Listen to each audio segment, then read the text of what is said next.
Hello ma'am, ngasisu ma'am na yam toina hanjan sembiro haiba piles ki video do du puduna laksari ngasi video sida mainly cover to je kaino ha ga de aina piles se kanada na hena nagali adagi kamai toroga nare tuga yumda to ya bana karino sida yumda to ya sing je tawra matungda karam matam da hospital da chatkani haibai matangi video ne aduga video je hawdrikal da imam da request matang tawjage bako ma'am na ingon da hidak haibiro haibdo ai ju physically register medical practitioner oi trimina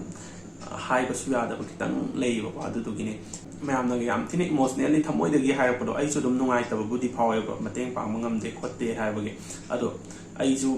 high ba da bai ta in case ngona legal su ta ra ga di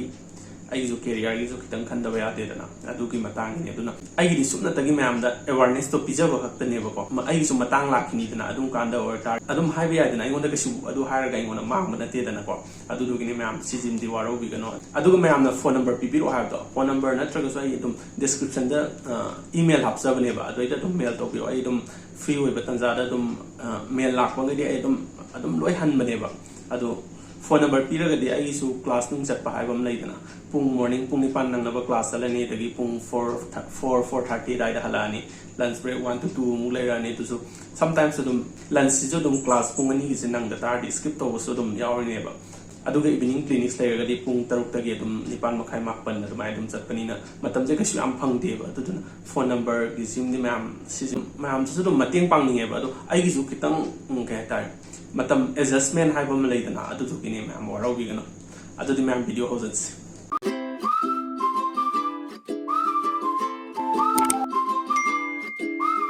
ma'am na piles ai na ko ni dum hemorrhoid sign na tam ji use to ba sigi piles se kai no na ha ga de ko na sai blood vessel ai tar ne ko sai isa pum je ko dum ko blood supply ai tar ne singli utong dina dum blood ejp dai ni siga samana na sai gi anal canal si ta so dum sai gi singli utong si jina ejp dai ne ba adu gi sai gi singli utong je chau thor pai tar si ne ba ko na piles na ne je adu de ko na piles se kari da gi oira ke na ha gi ma gi manam de sa ba hai ba ngam de ba si da gi thor ko ne hai ba jing ngam de adu ko na risk factor khar lai ba samna har kan da ko na yam ka na number 2 to ha na ko na mapan to kan na yam ka na pressure pi ba ta yam sang ga ta ba da gi obesity hai ta mi masa saw ko khot pa kai no di ma gi body weight ta makha da sum pudaram ni na adu gumba adai pregnancy oi ba mi adagi koi gi sa gi weightlifter kangu je arumba pot thang pa weightlifter kangu je adu ga yam toina constipation yam toina number 2 to khot pa da nungai ta patient hai ta ne ko adagi toilet ta yam kuina phamba kangu hai ta thaina di dum kesu lai te na hujiti mobile to ro pa de mobile ma pa ga dum toilet ta gumba adum kuina phamba mi yawi da na ko moi ji dum ke ha ta pas na pa gi risk factor so maram mane hai ta nasagi bowel ma'am do ka ta induce to pa ta akoi intestine ma'am na thibong tin na ta sum tumina lai ba man ba ne ba akoi sak to ka na sumai pari yang ba mareng chat pa ne ba siga samana na sai toilet su kuina phama ga dinga sai ma gi bowel to ka ta induce to pa ta aduga koina pile se karamba sahi dana na hena na ge na ha ga di any age ko ma ta sahi amada hekta dum na ra pa ya adubu mainly maze ahan da ne hena na gan ba ta sai 30 40 agi range ne hena na gan ba ta you ni magi sai muscle adagi weak oil pa hai tare ne ko akona pile sai tare ne ko hemorrhoid akona makana ni tong na khai da pa ya internal hemorrhoid hai ba ma adagi external hemorrhoid sai ba ma ani tong na khai da pa ya aduga akona doctor ga ne di tum primary secondary kana dum magi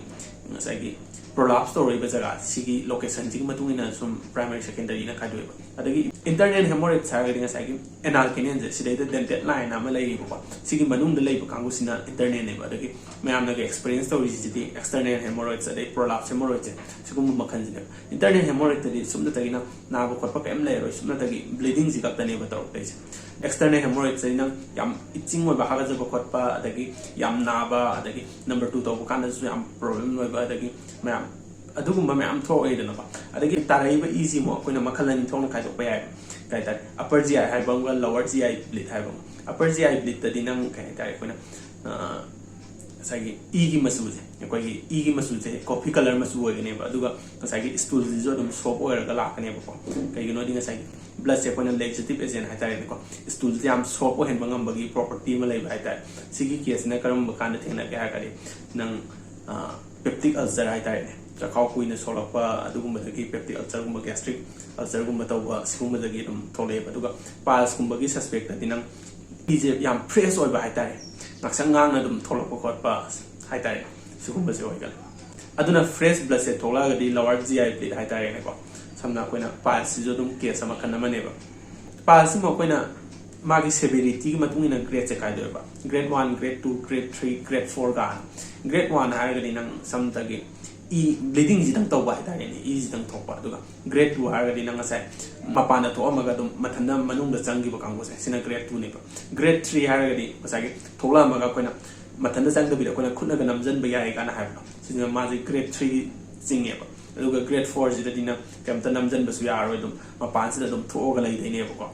ꯑꯗꯨꯅ ꯁꯤꯒꯨꯝꯕꯒꯤ ꯑꯦꯛꯁꯄꯤꯔꯤꯌꯦꯟꯁꯄꯨ ꯇꯧꯕꯕꯨ ꯑꯣꯏꯔꯣ ꯑꯗꯒꯤ ꯇꯧꯗꯕꯕꯨ ꯑꯣꯏꯔꯣ ꯀꯩ ꯍꯥꯏꯇꯥꯔꯦ ꯑꯩꯈꯣꯏꯅ ꯏꯁꯥꯅ ꯍꯥꯟꯅ ꯆꯦꯛꯁꯤꯟ ꯊꯧꯔꯥꯡ ꯂꯧꯈꯠꯄ ꯍꯥꯏꯇꯥꯔꯦꯅꯦ ꯃꯦꯟ ꯑꯣꯏꯅ ꯂꯥꯏꯐ ꯁ꯭ꯇꯥꯏꯜ ꯃꯣꯗꯤꯐꯤꯀꯦꯁꯟ ꯆꯦꯟꯖ ꯇꯧꯕꯤꯕ ꯑꯗꯒꯤ ꯆꯥꯕ ꯊꯛꯄꯗꯃꯛꯇꯕꯨ ꯑꯣꯏꯔꯁꯨ ꯌꯥꯝ ꯍꯥꯏ ꯐꯥꯏꯕꯔ ꯌꯥꯎꯕ ꯀꯟꯇꯦꯟ ꯍꯥꯏꯇꯥꯔꯦ ꯁꯝꯅ ꯂꯐꯨꯒꯨꯝꯕꯁꯦ ꯑꯗꯨꯝ ꯍꯥꯏ ꯐꯥꯏꯕꯔ ꯀꯟꯇꯦꯟ ꯌꯥꯎꯕꯅꯦꯕ ꯁꯤꯒꯨꯝꯕ ꯑꯗꯨꯝ ꯆꯥꯕꯤꯕ ꯑꯗꯒꯤ ꯔꯤꯒꯨꯂꯔ ꯑꯦꯛꯁꯔꯁꯥꯏꯁ ꯑꯗꯨꯝ ꯇꯧꯕ ꯈꯣꯠꯄ ꯑꯗꯨꯝ ꯀꯩ ꯍꯥꯏꯇꯥꯔꯦ ꯑꯩꯈꯣꯏ ꯏꯁꯥ ꯐꯤꯠ ꯑꯣꯏꯅꯕ ꯍꯥꯏꯇꯥꯔꯦꯅꯦꯀꯣ ꯏꯁꯤꯡ ꯌꯥꯝ ꯀꯥ ꯍꯦꯟꯅ ꯊꯛꯄꯤꯕ ꯏꯁꯤꯡ ꯊꯛꯄ ꯑꯁꯤꯃꯛꯇꯕꯨ ꯑꯗꯨꯝ ꯀꯥꯟꯅꯔꯦꯗꯅꯀꯣ ꯀꯩ ꯍꯥꯏꯇꯥꯔꯦ ꯀꯤꯗꯅꯤꯃꯛꯇꯕꯨ ꯑꯣꯏꯇꯥꯔꯁꯨ ꯑꯗꯨꯝ ꯃꯥꯒꯤ ꯃꯉꯣꯟ ꯂꯩꯔꯝꯕ ꯇꯣꯛꯁꯤꯛ ꯀꯩ ꯑꯗꯨꯝ ꯏꯁꯤꯡ ꯌꯥꯝ ꯍꯦꯟꯅ ꯊꯛꯑꯒꯗꯤ ꯑꯗꯨꯝ ꯆꯥꯝꯊꯣꯛ ꯈꯣꯠꯇꯣꯛꯄ ꯇꯧꯔꯅꯤ ꯑꯗꯒꯤ ꯌꯥꯝ ꯀꯥ ꯍꯦꯟꯅ ꯐ꯭ꯔꯥꯏ ꯑꯣꯏꯕ ꯑꯗꯒꯤ ꯐꯦꯇꯤ ꯐꯨꯗꯀꯨꯝꯕ ꯑꯗꯨꯝ ꯆꯥꯕꯤꯗꯕ ꯍꯥꯏꯇꯥꯔꯦ ꯁꯤꯁꯤꯅ ꯀꯩꯒꯤꯅꯣꯗꯤ ꯁꯤꯁꯤꯅ ꯅꯪ ꯀꯟꯁꯇꯤꯄꯦꯁꯟ ꯍꯥꯏꯇꯥꯔꯦ ꯅꯝꯕꯔ 2 ꯇꯧꯕ ꯀꯥꯟꯗ ꯌꯥꯝ ꯄ꯭ꯔꯣꯕ꯭ꯂꯦꯝ ꯂꯩꯕ ꯐ꯭ꯔꯥꯏ ꯑꯣꯏꯕ ꯆꯥꯔꯒꯗꯤ ꯑꯗꯨꯝ ꯀꯣꯂꯦꯁꯇ꯭ꯔꯣꯜ ꯋꯥꯡꯕ ꯈꯣꯠꯄꯁꯨ ꯑꯗꯨꯝ ꯂꯩ ꯑꯗꯩ ꯅꯪ ꯅꯁꯥ ꯑꯣꯕꯤꯌꯁ ꯑꯣꯏꯕ ꯍꯥꯏꯁꯤꯁꯨ ꯑꯗꯨꯝ ꯐ꯭ꯔꯥꯏꯒꯨꯝꯕ ꯆꯥ ꯇꯥꯔꯗꯤ ꯑꯗꯨꯝ ꯂꯩꯗꯅꯀꯣ ꯑꯗꯒꯤ ꯑꯗꯨꯅ ꯉꯁꯥꯏꯒꯤ ꯅꯝꯕꯔ 2 ꯇꯧꯕꯒꯤ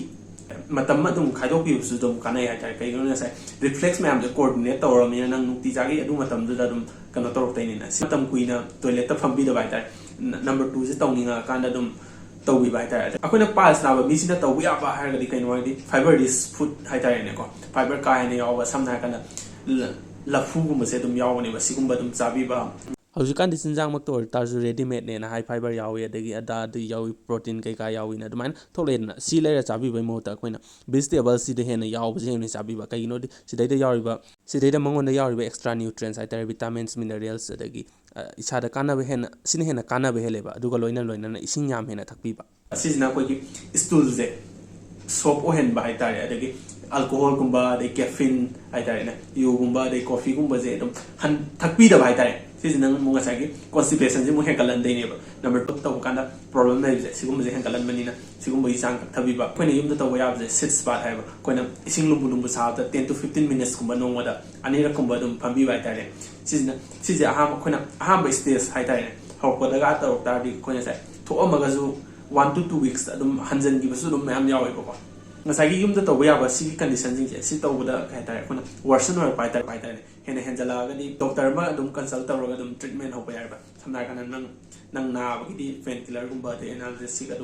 ꯑꯗꯨꯒꯨꯝꯕ ꯄꯤꯕ ꯈꯣꯠꯄ ꯑꯗꯒꯤ ꯁ꯭ꯇꯨꯜ ꯁꯣꯞ ꯑꯣꯏꯅꯕ ꯂꯦꯛꯁꯦꯇꯤቭ ꯍꯥꯏꯇꯥꯔꯦꯅꯦꯀꯣ ꯁꯔꯇꯦꯟ ꯗ꯭ꯔഗ്ꯁ ꯈꯔ ꯑꯗꯨꯝ ꯄꯤꯕ ꯈꯣꯠꯄ ꯑꯗꯨꯒꯨꯝꯕ ꯇꯧꯕ ꯍꯥꯏꯇꯥꯔꯦ ꯑꯍꯥꯟꯕꯒꯤ ꯃꯦꯗꯤꯀꯦꯜ ꯃꯦꯅꯦꯖꯃꯦꯟꯗ ꯉꯁꯥꯏꯒꯤ ꯃꯦꯗꯤꯀꯦꯜ ꯃꯦꯅꯦꯖꯃꯦꯟ ꯃꯌꯥꯝꯁꯦ ꯁꯤꯁꯦ ꯐꯦꯜ ꯑꯣꯏꯔꯒꯗꯤ ꯅꯪ ꯑꯗꯨꯝ ꯁꯔꯖꯔꯤꯔꯣꯝꯗ ꯂꯥꯛꯑꯅꯦꯕꯀꯣ ꯁꯔꯖꯔꯤꯁꯤꯁꯨ ꯑꯗꯨꯝ ꯃꯈꯜ ꯂꯩꯌꯦ ꯔꯕꯔ ꯕꯦꯟ ꯂꯥꯏꯒꯦꯁꯟ ꯒꯥꯅ ꯑꯗꯒꯤ ꯁꯔꯖꯔꯤ ꯇꯧꯗꯕꯤꯗ ꯁ꯭ꯀ꯭ꯂꯦꯔꯣꯖꯤꯡ ꯊꯦꯔꯥꯄꯤ ꯒꯥꯅ ꯑꯗꯨꯝ ꯏꯟꯖꯦꯛꯁꯟ ꯀꯥꯞꯄ ꯇꯧꯕ ꯑꯗꯒꯤ ꯁꯔꯖꯤꯀꯦꯜ ꯇꯧꯕ ꯃꯈꯜ ꯑꯗꯨꯝ ꯂꯩꯌꯦꯕꯀꯣ ꯁꯤꯒꯤ ꯄ꯭ꯔꯣꯁꯤꯗ꯭ꯌꯨꯔꯁꯦ ꯂꯥꯛꯇꯣꯏꯅꯦꯕ ꯁꯤꯒꯤ ꯀꯝꯄ꯭ꯂꯤꯀꯦꯁꯟꯁꯦ ꯀꯩꯅꯣ ꯍꯥꯏꯔꯒꯗꯤ ꯅꯪ ꯄ꯭ꯔꯣꯂꯥꯞꯁꯤꯅꯦꯕ ꯌꯥꯝ ꯃꯔꯨꯑꯣꯏꯅ ꯁꯨꯝ ꯃꯄꯥꯟꯗ ꯊꯣꯛꯂꯛꯄ ꯑꯗꯩ ꯕ꯭ꯂꯤꯗꯤꯡ ꯇꯧꯕ ꯈꯣꯠꯄ ꯑꯗꯒꯤ ꯌꯥꯝ ꯀꯥ ꯍꯦꯟꯅ ꯅꯥꯕ ꯈꯣꯠꯄ ꯑꯗꯩ ꯁꯤꯁꯤꯅ ꯑꯗꯨꯝ ꯅꯪ ꯗꯦꯂꯤ ꯑꯦꯛꯇꯤꯚꯤꯇꯤꯁꯦ ꯑꯗꯨꯝ ꯅꯪ ꯑꯦꯐꯦꯛ ꯇꯧꯔꯗꯧꯅꯤꯅ ꯀꯩꯅꯣꯝ ꯃꯛꯇ ꯇꯧꯔꯁꯨ ꯑꯗꯨꯝ ꯅꯨꯡꯉꯥꯏꯇꯕ ꯈꯣꯠꯄ ꯑꯗꯨꯝ ꯁꯤꯗꯤ ꯑꯗꯨꯝ ꯄꯥꯏꯜꯁ ꯂꯩꯕ ꯃꯤꯅ ꯈꯪꯅꯤ ꯍꯥꯏꯇꯥꯔꯦ ꯑꯗꯣ ꯃꯌꯥꯝ ꯉꯁꯤꯒꯤ ꯚꯤꯗꯤꯑꯣꯁꯦ ꯃꯇꯥꯡ ꯁ꯭ꯋꯥꯏꯗ ꯂꯣꯏꯁꯤꯟꯖꯔꯒꯦ ꯃꯊꯪꯗ ꯑꯃꯨꯛ ꯃꯌꯥꯝꯅ ꯈꯟꯕꯤꯔꯛꯄ ꯇꯣꯄꯤꯛ ꯑꯃꯃꯨꯛ ꯄꯨꯗꯨꯅ ꯂꯥꯛꯆꯒꯦ ꯚꯤꯗꯤꯑꯣꯁꯦ ꯅꯨꯡꯉꯥꯏ ꯈꯟꯕꯤꯔꯒꯗꯤ ꯂꯥꯏꯛ ꯑꯃꯗꯤ ꯀꯃꯦꯟꯅꯆꯤꯡꯕ ꯇꯧꯕꯤꯔꯝꯃꯣ ꯉꯁꯤꯒꯤꯗꯤ ꯕꯥꯏ ꯕꯥꯏ